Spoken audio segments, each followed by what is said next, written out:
The night Ethan won the NCAA Championship, he celebrated by kissing the head cheerleader in front of the entire arena. Everyone waited for me to lose my mind.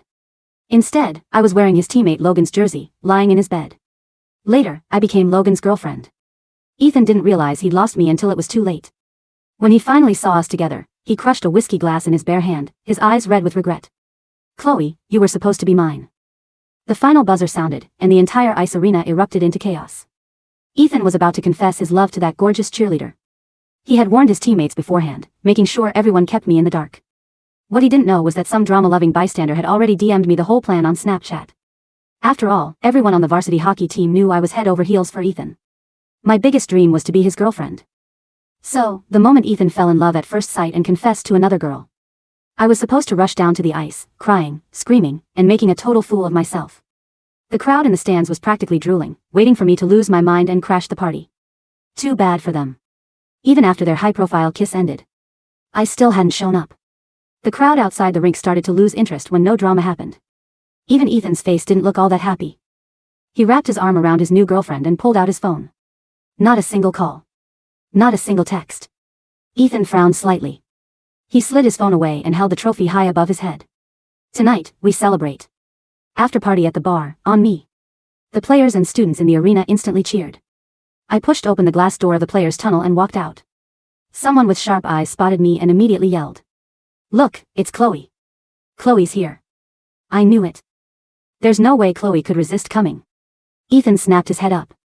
The moment he saw me, the corners of his lips twitched into a smug, barely noticeable smirk. I ignored the crowd waiting for a show.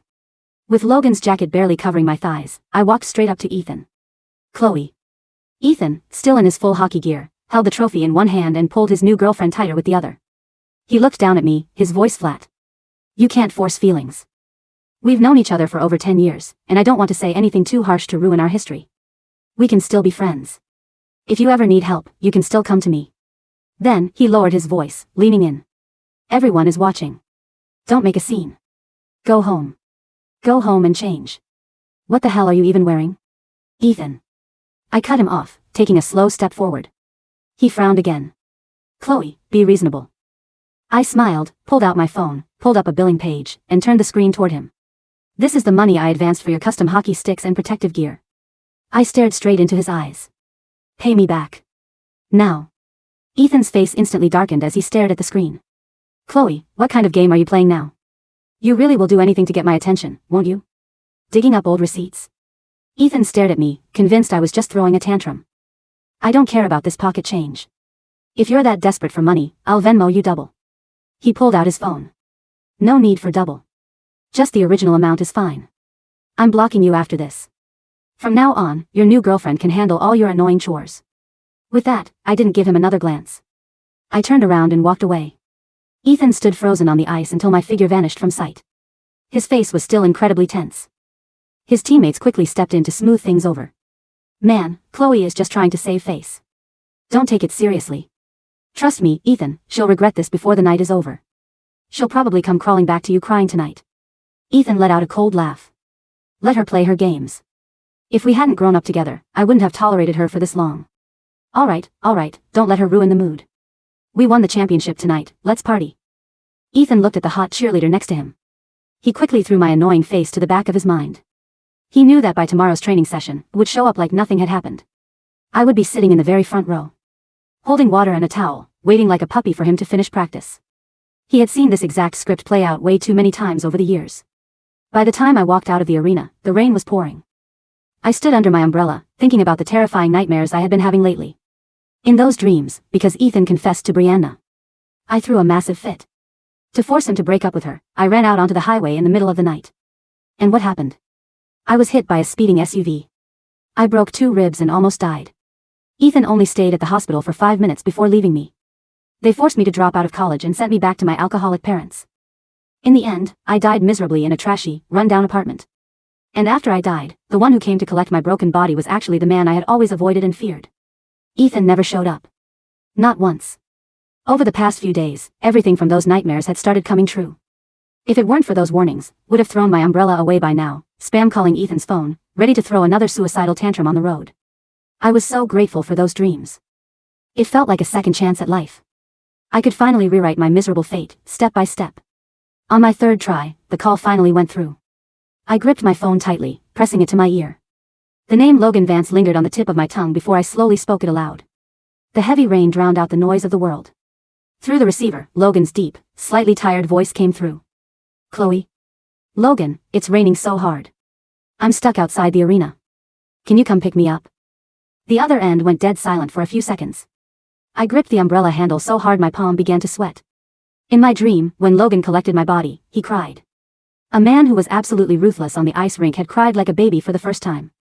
Later, he changed his jersey number to my birthday, stepped over Ethan, and climbed to the absolute peak of the professional league. My eyes welled up with tears, and a small sob escaped my throat. Why are you crying? Logan's voice suddenly cut through. It was still cold, even slightly impatient. I didn't say I wouldn't come. When will you be here? Wait there.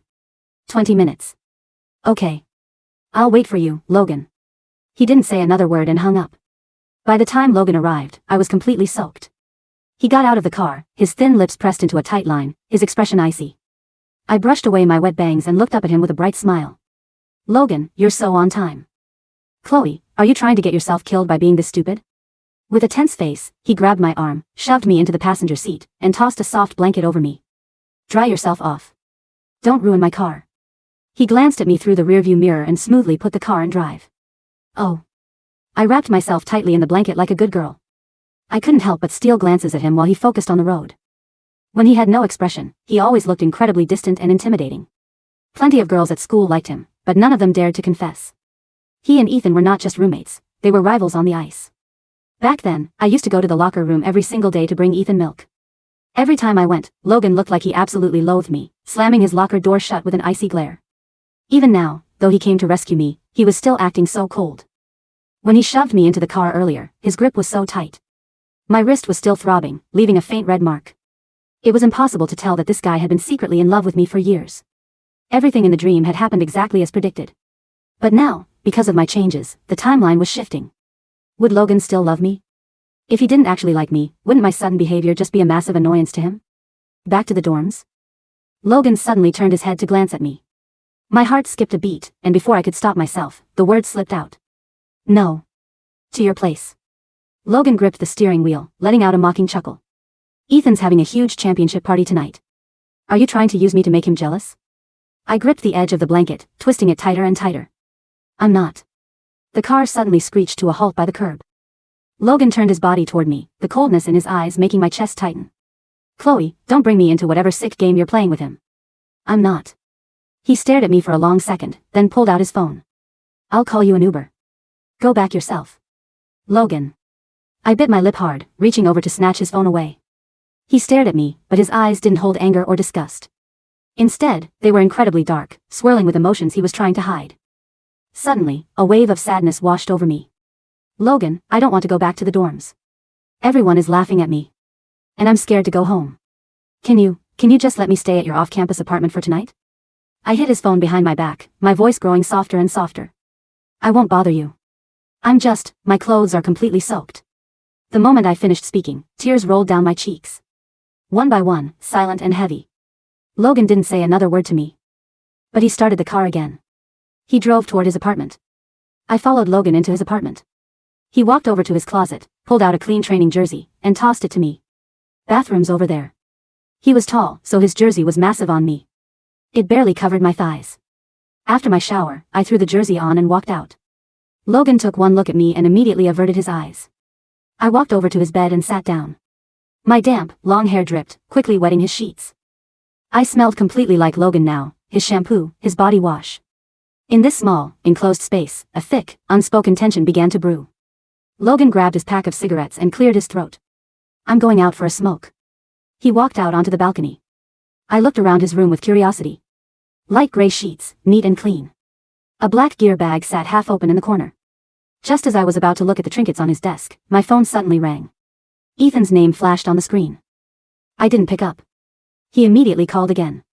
I had blocked him on Snapchat, but I had forgotten to block his actual number. I quickly blocked his number too and threw my phone back into my bag. Logan. I called out toward the balcony.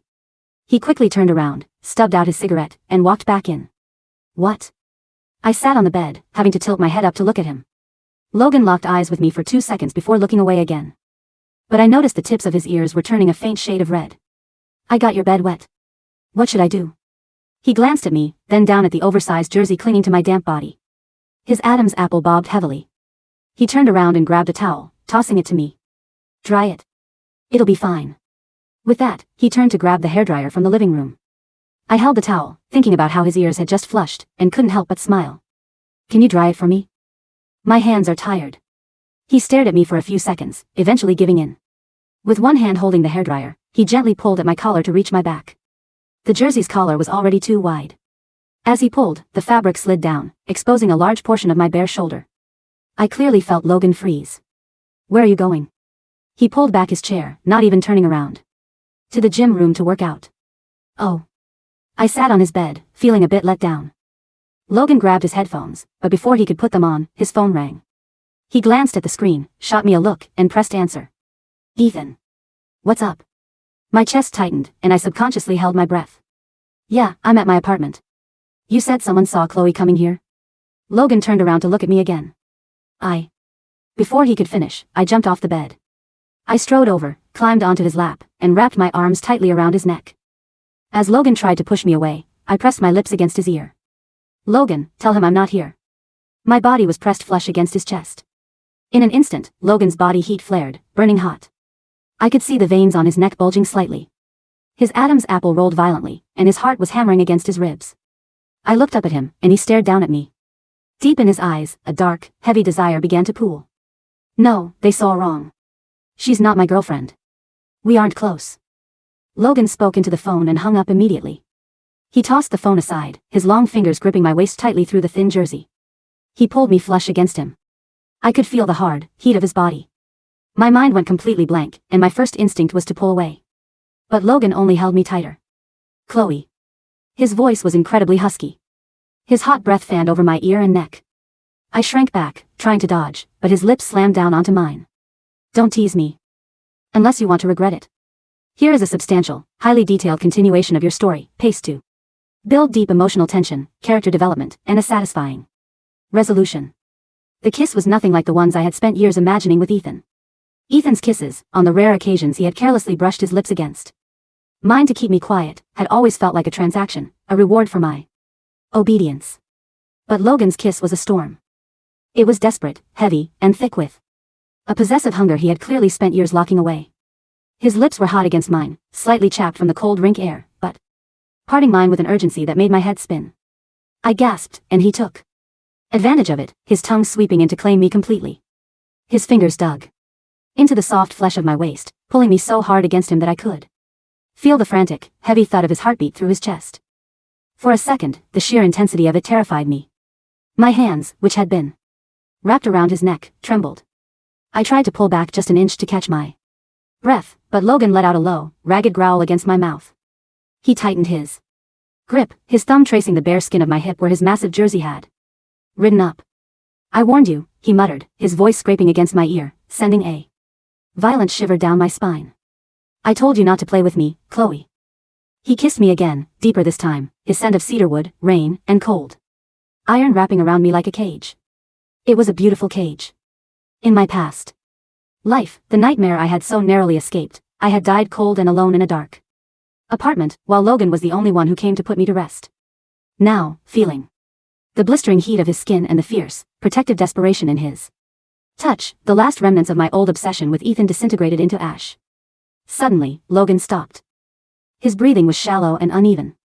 He pulled his head back, his dark eyes pitch black in the dim lighting of the apartment. He stared at my flushed face, my swollen lips, and the way my chest heaved. The raw desire in his gaze was terrifying, but beneath it lay a fragile, agonizing vulnerability. Are you thinking about him? Logan whispered, his voice dangerously quiet. His hands on my waist tightened, almost as if he were waiting for me to shatter his heart. Are you sitting on my lap, letting me do this, just to erase him? I looked into his eyes, seeing the silent agony of a man who had loved from the shadows for too long, convinced he was only a second choice. No, I said, my voice soft but entirely steady. I reached up, my fingers gently tracing his sharp, tense jawline. Ethan is gone, Logan. I don't want him. I want to be here with you. Logan's eyes searched mine, looking for any trace of a lie. The silence in the room stretched, heavy and suffocating, save for the sound of the rain lashing against the balcony glass. Slowly, the tension in his broad shoulders began to ease, though his gaze remained intense. "If you're lying to me," Logan murmured, leaning down until his forehead rested against mine, his hot breath brushing my lips, "I won't let you go back to him. I won't let you run away. You understand that, right?" "I don't want to run," I whispered back. He closed his eyes, letting out a long, shuddering breath. He didn't push me further that night. Instead, he carefully lifted me off his lap, wrapped me back in the dry blanket, and made me sit on his bed. He brought me a cup of warm water, his movements quiet and surprisingly gentle for a guy who was known on the ice as a ruthless enforcer. "Sleep," he said, tossing a pillow onto the small sofa across the room. "I'll be here." "You don't want to sleep on the bed?" I asked, looking at the wide mattress. Logan paused, his back to me. He let out a dry, self-deprecating laugh. "If I get into that bed with you tonight, Chloe, I won't have the self-control to leave you alone. Go to sleep." My face flushed hot. I pulled the blanket over my shoulders, inhaling his scent. And for the first time in months, I fell asleep without a single nightmare. The next morning, the rain had stopped, leaving behind a crisp, cold autumn breeze. I woke up to the smell of freshly brewed coffee and sizzling bacon. For a moment, I was disoriented, staring at the gray ceiling. Then, the events of the previous night rushed back, and my heart did a nervous flip. I sat up, Logan's oversized jersey hanging off one of my shoulders. I padded out of the bedroom and into the small kitchen. Logan was standing by the stove, wearing nothing but gray sweatpants. His back was a map of muscle, scarred from years of hockey collisions and hard training. The sight of his broad shoulders and narrow waist made my breath catch in my throat. Hearing my footsteps, he turned around. His hair was messy, falling into his eyes, and he held a spatula in one hand. He looked incredibly domestic, a stark contrast to his usual intimidating aura at school. "You're awake," he said, his eyes scanning me from head to toe, lingering on my bare legs before returning to my face. "Sit down. Food's almost ready. You can cook?" I asked, sliding onto a bar stool at the kitchen island. "I've lived alone since I was 16, he replied simply, sliding a plate of eggs, bacon, and toast in front of me. I had to learn. We ate in a comfortable, quiet rhythm. There was no awkwardness, only a lingering, electric awareness of what had happened the night before. "Ethan's going to be at the arena for afternoon practice," Logan said suddenly, setting his coffee mug down. He looked at me closely. "You usually go to bring him energy drinks and wait for him." I swallowed a bite of toast, my expression hardening. "I'm not going to do that anymore. I'm done playing his dog." Logan's lips twitched into a tiny, rare smirk. "Good. Because I have practice too." "Then I'll go with you," I said, looking up at him. "But not for him. For you." Logan froze, his dark eyes locking onto mine. "Chloe, if you sit in the stands watching me, the whole team is going to talk. Ethan is going to lose his mind." "Let him," I said. "I don't care about him anymore. I want everyone to know I'm there for you." A dark, possessive spark flared in Logan's eyes. He stood up, walked around the counter, and stood directly in front of me. He leaned down, his face inches from mine, his hand resting on the back of my chair, trapping me. "If you walk into that arena with me," he whispered, his voice low and gravelly, "there's no going back. Everyone will know you're mine." "I know," I replied, my heart pounding against my ribs. "That's exactly what I want." He didn't say another word. He just leaned down and kissed me, a slow, deep, reassuring kiss that sealed our silent pact. When we arrived at the university's ice arena, the atmosphere was still buzzing with the excitement of last night's championship victory. Banners hung from the rafters, and students were still talking about the historic win. I walked beside Logan, wearing a pair of his spare sweatpants and a dark hoodie that practically swallowed me. He carried his heavy gear bag over one shoulder, his face restored to its usual icy, unapproachable mask. As we entered the players' tunnel, we immediately ran into a group of hockey players. Among them was Ethan, still looking smug, with Brianna, the head cheerleader, clinging to his arm. She was wearing his varsity jacket, looking like the queen of the campus. The moment Ethan saw me walking next to Logan, his smile faltered. His eyes swept over my oversized clothes, recognizing Logan's style instantly. A flash of confusion, followed by a dark, ugly irritation, crossed his face. He stepped away from Brianna and stood in the middle of the hallway, blocking our path. Chloe, Ethan said, his voice dripping with condescension. You're finally here. I figured you'd show up today. I didn't answer. I didn't even look at his face. I kept my eyes straight ahead. My hands sliding into Logan's. Logan's fingers immediately wrapped around mine. Tight and protective. Ethan's eyes dropped to our joined hands.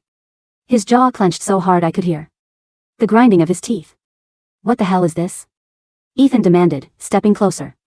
He pointed a finger at Logan. Logan, what are you doing with her? And Chloe, what are you wearing? Are those his clothes? Get out of the way, Ethan, Logan said, his voice flat, his tone carrying a dangerous edge. He didn't back down an inch, using his height to look down at Ethan. I'm talking to Chloe, Ethan snapped, his eyes flashing with anger.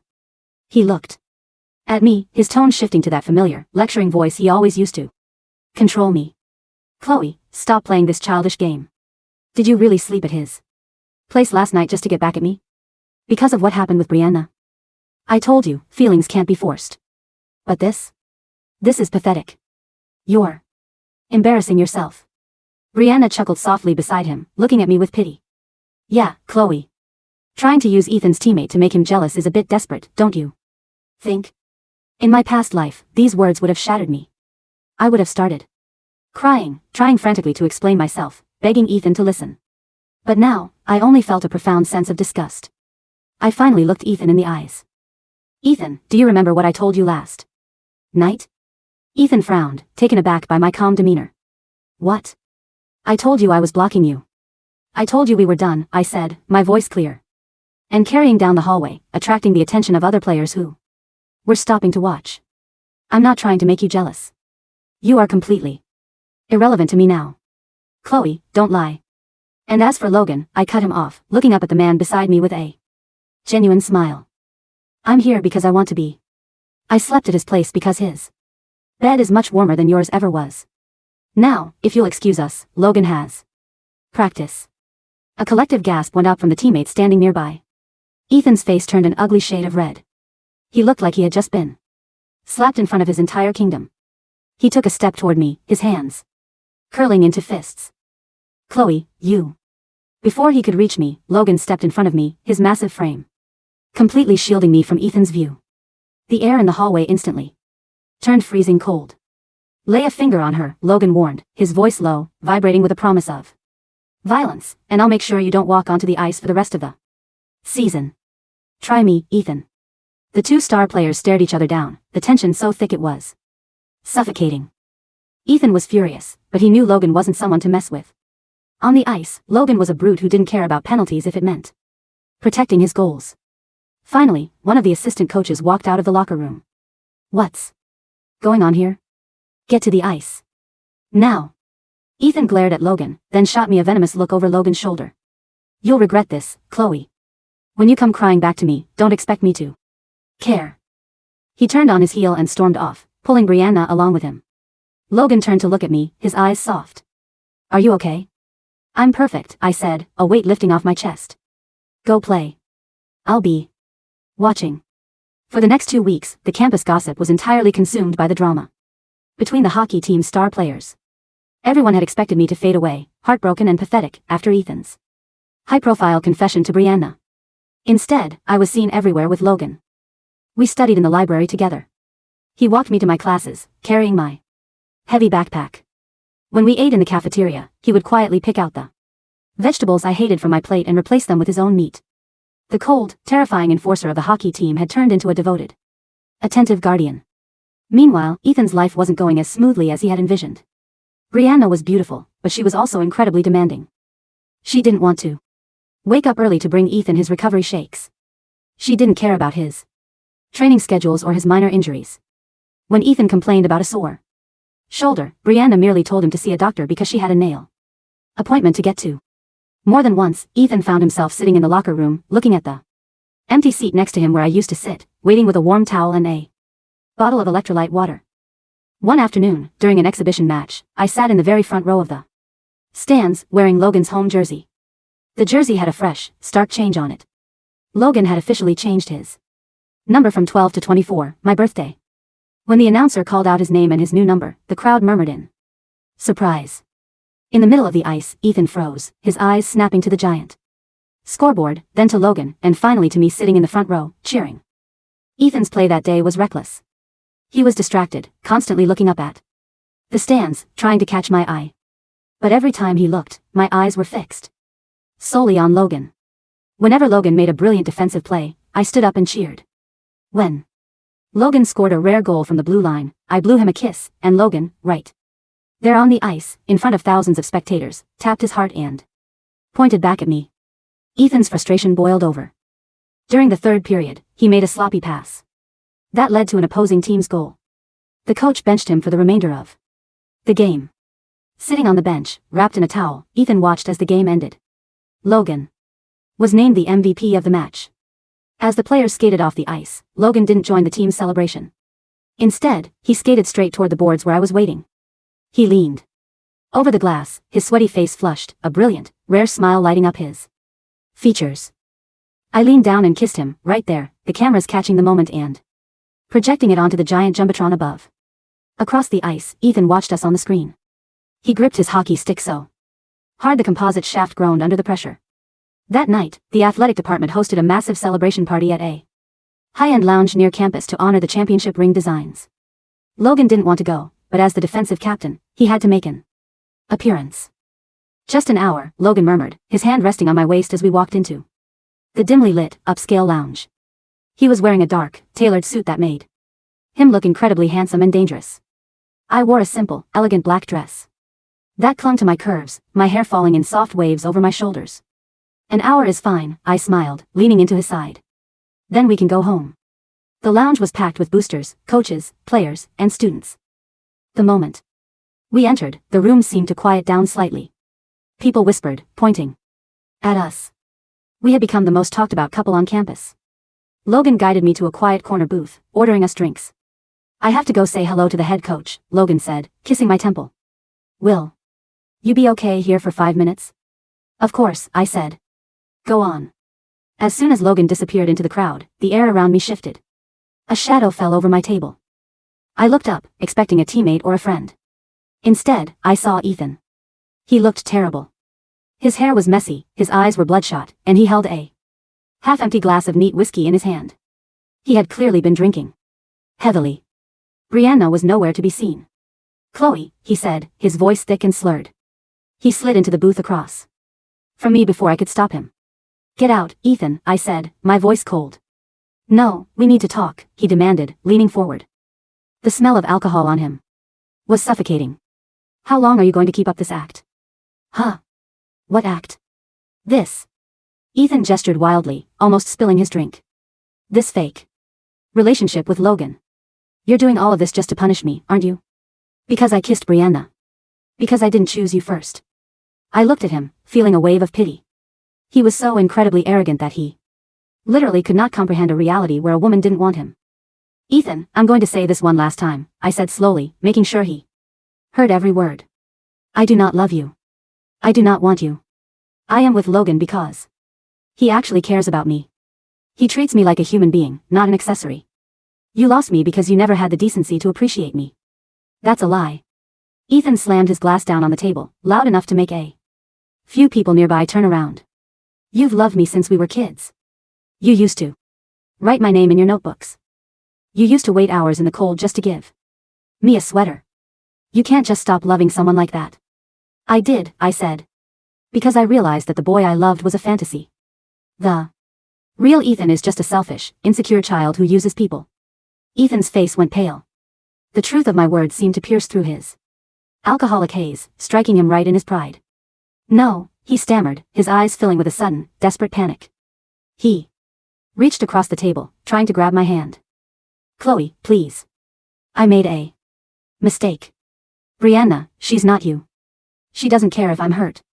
She doesn't know how I like my coffee. She doesn't even watch the games.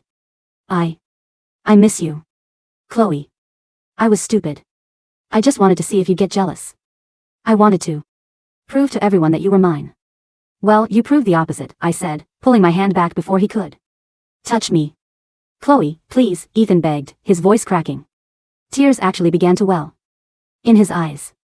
You were supposed to be mine. We were supposed to get married. We've known each other for 10 years. 10 years of me being your shadow, I corrected him. Now, leave before Logan comes back. I don't care about Logan. Ethan roared, his desperation turning into sudden, ugly rage. He stole you from me. He's always tried to take what's mine. Ethan stood up, his body trembling with a mixture of alcohol, grief, and fury. He stared down at me, his chest heaving. In his hand, he gripped his whiskey glass tighter and tighter. You're mine, Chloe. You've always been mine, he hissed. And then, in a fit of uncontrollable, self-destructive rage, Ethan clenched his fist. Crack. The thick, heavy whiskey glass shattered in his bare hand. Shards of glass bit deep into his palm, and dark red blood instantly began to pour out, dripping onto the pristine white tablecloth. He didn't even flinch. His eyes, completely bloodshot and wild with regret, stared at me. Chloe, you were supposed to be mine, he choked out, a single tear escaping his eye and running down his cheek. I shrank back, shocked by his madness. Before Ethan could do or say anything else, a powerful hand gripped his shoulder and violently threw him backward. Ethan stumbled, crashing into a nearby chair and falling to the floor. Logan stood in front of me, his eyes blazing with a terrifying, homicidal fury. He looked down at Ethan, his voice dropping to a register that made everyone in the lounge freeze in absolute terror. If you ever go near her again, Logan whispered, stepping forward and looming over the bleeding, broken star player, I won't just ruin your career, Ethan. I will personally tear you apart. Get the hell out of my sight. The lounge was dead silent. Ethan, holding his bleeding hand, looked up at Logan and then at me. I was hiding behind Logan, my arms wrapped around Logan's waist, looking at Ethan with nothing but fear and disgust. At that moment, the final realization hit Ethan like a physical blow. He had lost me. Completely. Permanently. He slowly got to his feet, cradling his bloody hand, and stumbled out of the lounge, looking like a ghost. No one followed him. Logan turned to me immediately, his anger instantly melting into deep concern. He cupped my face in his hands, checking me over. Did he touch you? Did the glass hit you? No, I whispered, my heart still racing, but the warmth of his hands calmed me down. I'm okay. Logan, I'm okay. He let out a long breath, pulling me into his chest and holding me so tight I could barely breathe. Let's go home, he murmured. Yes, I agreed. Let's go home. We left the lounge, leaving behind the whispers, the drama, and the ghosts of my past. A year later, Logan was drafted into the NHL as a first-round pick. The night of the draft, he stood on the stage, wearing a sharp suit and a brilliant smile. When the reporters asked him about his inspiration, he looked directly into the camera. I play for my future, Logan said, his voice steady and proud. And for the girl who saved me from the dark. I watched him from the VIP box, tears of joy streaming down my face. My hand rested on my stomach, where a tiny, new life was just beginning to grow. My fate had been rewritten. The nightmare of my past was gone, replaced by a beautiful, bright reality. Behind me, the TV screen showed a brief news clip about the college hockey leagues. Ethan's name was mentioned. He had dropped out of school after a series of poor performances and a severe hand injury that never fully healed. He was now living back in his hometown, forgotten by the sports world. I reached over and turned the television off. That story was over. Our story was just beginning. 3 years had passed since the night of the draft, and the world had changed in ways I could have never imagined in my darkest nightmares. We were living in a beautiful, sunlit house in Chicago, not far from the arena, where Logan now played as the starting defenseman for the Blackhawks. The house was filled with the sounds of soft music, the hum of the heater, and the sweet, melodic laughter of our 2-year-old daughter, Lily. It was a Saturday morning, and the ground outside was covered in a thick, pristine blanket of snow. I stood by the floor-to-ceiling windows in the living room, holding a warm mug of tea, watching Logan out in the backyard. He had built a mini ice rink on the lawn for Lily. He was wearing a simple gray beanie and a thick sweater, patiently holding our daughter's hands as she wobbled on her tiny, custom-made ice skates. Logan, who was known in the professional league as one of the most ruthless, aggressive players on the ice, was currently bent double, his face soft and filled with an endless, patient adoration as he guided Lily's steps. Careful, sweetheart, his deep voice drifted through the glass, warm and gentle. Daddy's got you. Just slide your feet. Lily let out a squeal of delight, her chubby cheeks flushed pink from the cold air. My heart swelled with a feeling so profound it almost made my chest ache. This was the life I had stolen back from the jaws of a tragic destiny. Suddenly, Logan looked up. Through the glass, his dark eyes locked onto mine. The coldness that he usually Warlike armor was completely absent. In its place was a look of pure, unadulterated devotion.